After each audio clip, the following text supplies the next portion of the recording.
নামাজ পড়লাম ভাইরা আমার এত কষ্ট করে, কিন্তু কাজে আসলো না, তাহলে নামাজ পড়ে কি লাভ হলো? 7টা পরামর্শ দিতে চাই।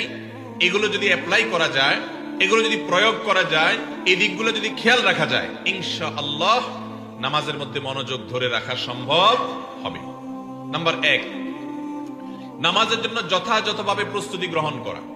আল্লাহ রাব্বুল আলামিন 5 ওয়াক্ত ফরজ নামাজের আগে অথবা পরে কিছু সুন্নাত নামাজ রেখেছেন না রাখেন নাই? এই সুন্নাত নামাজগুলো কেন? এগুলো হলো মূল ফরজ নামাজের জন্য রিহার্সেল, প্রস্তুতি, ওয়ার্ম আপ, আগে থেকে প্রিপারেশন নেওয়া।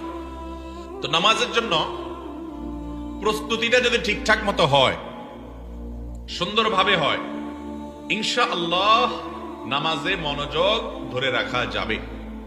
কিভাবে ঠিকঠাক মতো প্রস্তুতি করবেন? ওযুটা ভালোভাবে হইতে হবে, এর প্রভাব এবং এফেক্ট নামাজের উপরে পড়ে।